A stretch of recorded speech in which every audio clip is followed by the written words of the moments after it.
The holiday countdown is on, and I really want to share tips with you today to help you get through this next week, which truly has become the second food Super Bowl of the year. You just got through the first food Super Bowl, also known as Thanksgiving, but really that was just the start, or maybe for you it was even sooner. When you step back and think about it, we are food and drink focused from October through January. Well, that's 1/4 of the year. So no wonder it's hard to lose weight and to keep it off for everyone, myself included. And that's especially true when so many people, and maybe this is you, are still focused on calorie counting and exercise.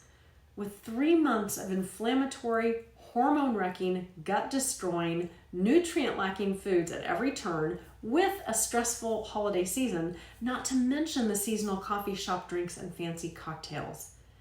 Really, just saying those words makes my heart beat a little faster, because the truth of it is we can talk about the unhealthfulness of it all, but even when I'm face to face with peanut butter fudge, Moose Munch, Oreo truffles that I even make and sprinkle with peppermint crunch and more, I seriously get excited. The colors, the novelty, the fun decorations, they really do make me happy until I realize that my mind is just taking over with thoughts of pleasure. And maybe it is with you too. But that's the problem. Our minds want to offer all kinds of thoughts about the fun of holiday foods. Our brains want to convince us that this is the only time of the year that we can indulge in those seasonal treats. But none of that is true. None of it. Food is not the fun. Instead, having your clothes fit every single day of the year, 365 days of the year, and walking into a room feeling happy and confident, that's the fun, my friend. Having a stress-free life is fun. And truly, with the help of Amazon, you know those treats are not scarce. You can order or make those treats any time of the year. Yet your brain will trick you into thinking that that's not the case. So today, I want to offer you 5 steps to keep you on track in the next week. And even as you move into the new year, because I don't want you gaining weight. And I don't know anyone who wants to gain weight in these next few weeks. I also know you can lose weight in these next few weeks, or at least maintain it. All right, I hope you're excited. Here we go. Now, the first step is to take inventory. And yes, we've been here before. That's why if you refer back to that permanent health and weight loss toolkit, and I'll drop the link in this email, you're going to see a progress tracker listed first. You have to know the state of the union to make wise and educated decisions about your future. That just makes sense. But in this case, I'm not suggesting that you get your blood pressure taken. You don't need to get lab work done to think about progress or to know the state of the union or to take inventory. Instead, I'm saying that you have to know what the holidays have brought you in the past. If you don't know what problems have cropped up in prior holidays, how can you be ready with a plan to move through them this time? So now is the time to get grounded and to take inventory, to assess how you've moved through those holidays in the past. It just makes sense to be step 1. So, questions to consider. Have you felt stressed out? Well, why? Have family members upset you? How did that happen? What did they say? And how did you react? Did you overeat in previous holidays? What triggered your emotional eating to buffer those emotions out, to drown your emotions in eggnog or cocktails, maybe cheese balls or fried appetizers? Maybe you wanted to eat another piece of red velvet cake that you'd already had a slice of. And now ask yourself, what are all the things that you're anxious about as you head into the next week? What are all the reasons in the past which make you think this holiday might be hard for you to stay on track? See, there's a lot to think about. And if you're saying, yeah, I don't really know. I think I'm doing okay. I've lost weight. My mindset is strong. I'm stronger now. Then you need to be writing down why you feel so empowered this time. What's actually changed for you? It's critical for you to think, reflect, and consider the feelings that you've had about these previous holidays. Where's food going to show up for you? And how might you be triggered to overeat or to buffer out those hard emotions or to emotionally eat?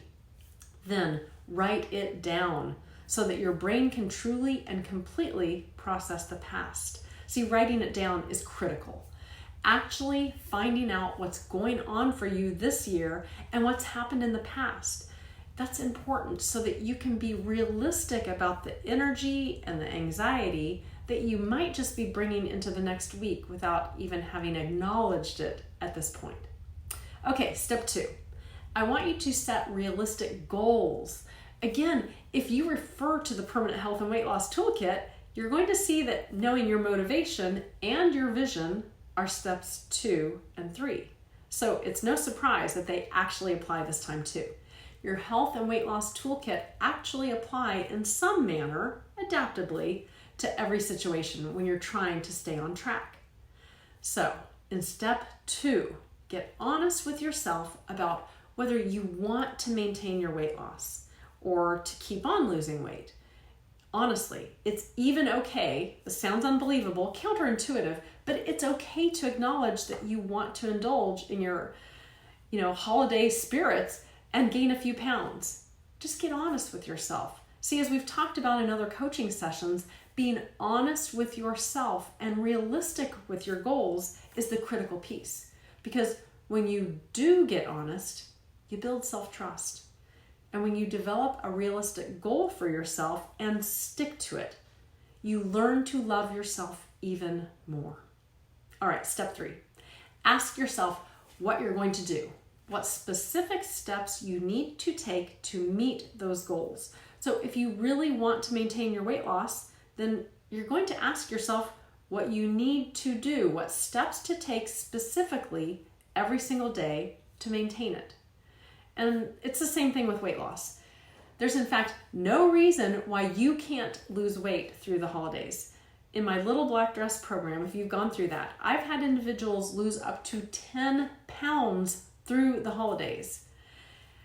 You can do this because, see, your thoughts have to be centered around weight loss. And if they've been centered around the old myth, which is the holidays are not a good time to lose weight, well, you're not going to lose weight. But is that true? Of course not. In fact, you can lose weight any time of the year that you want. But your thoughts will always drive your feelings, the actions you take, and the results you get.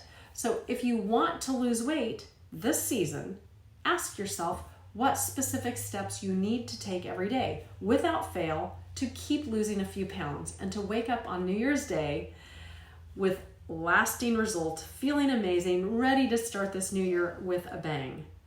See, when you're in the mindset of losing weight, you think differently about every single action you take.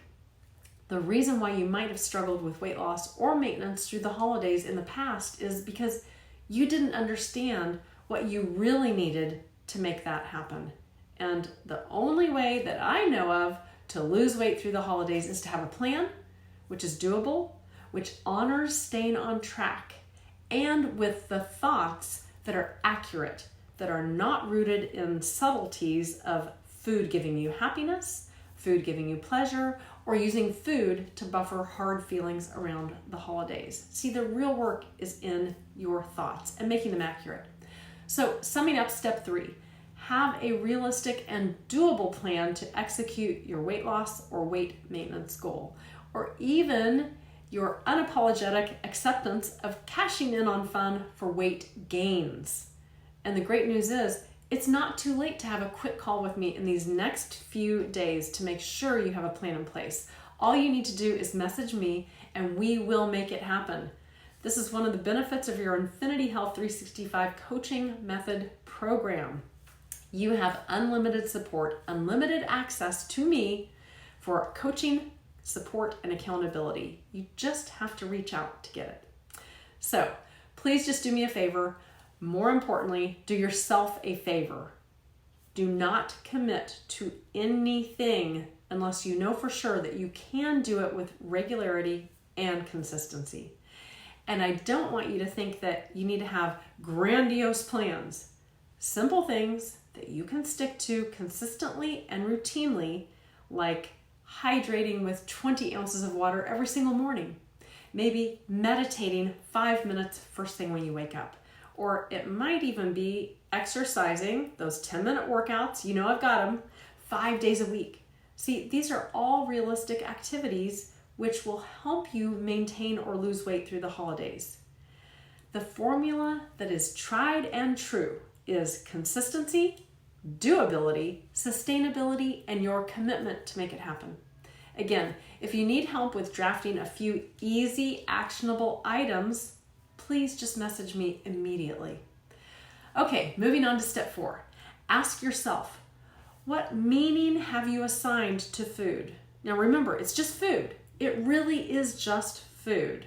This is the moment where it's great to become that third-party observer, to listen to your thoughts without judgment and identify what thoughts you're having about food and the holidays. You might already be getting excited about your aunt's peppermint cheesecake or the fancy cocktail your dad makes every year. And so the question you need to be asking yourself is, are you waiting for food to make you happy? Have you outsourced your pleasure to the food and the drinks that you know are coming your way? Add to this, you might even be having thoughts that are creating scarcity around those foods, feeling like you have to eat it now, this week, because it won't come again for the next year. But as I suggested, that is absolutely unilaterally not true. So in step 4, ask yourself, what meaning have you assigned to the foods during the holidays? Are you confusing food with happiness? Have you told yourself that you're more fun when you have those holiday cocktails? Get honest with yourself on this step. Take your power back. Food cannot make you more fun. And food, it's just food. It's fuel and no more. It literally is nothing more than molecules that you chew and digest. Period. End of story.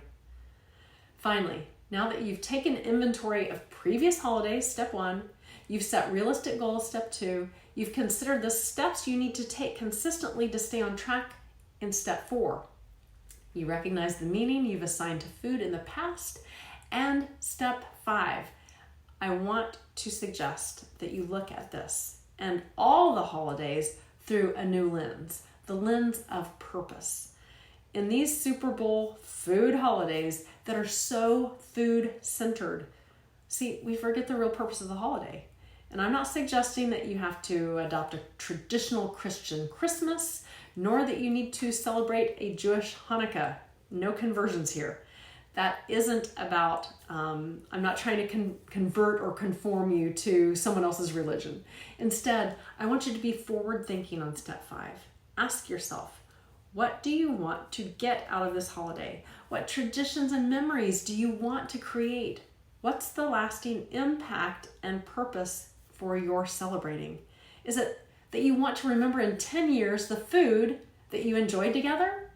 Are you wanting to give a nod to your ancestors and the traditions that your family has celebrated for maybe the last several decades? Do you seek to reconnect with your family and to nurture new relationships? Ultimately, you need to know what this holiday means to you. And I'm pretty sure it's not going to be food-centered. And at the risk of sounding like a Debbie Downer, I would be remiss without stating the obvious. We have reduced our holidays to being all about the food. So when your brain starts freaking out and suggesting that you need that second piece of pie, another piece of peppermint bark, or even another cocktail, it's important to realize this is your chance to write a new story for yourself. This holiday, you literally have the opportunity to create your own legacy for your family. Choose to spend this holiday creating a new legacy. It's your holiday, your story. It doesn't have to be about the food and drinks. You can go against the grain on this one. There will always be plenty of amazing things to eat. And you're going to be okay when you pass on some of it, I promise.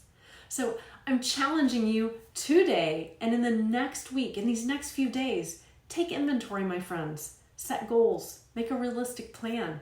Take your power back from the food. It's just food. And then change those thoughts about the holiday, moving it out of the Superfood Bowl, that competition of food-centric holidays. After all, the next food-centric holiday is coming. It's wash, rinse, repeat. So this holiday, wash it out. Keep making progress and be the unstoppable you.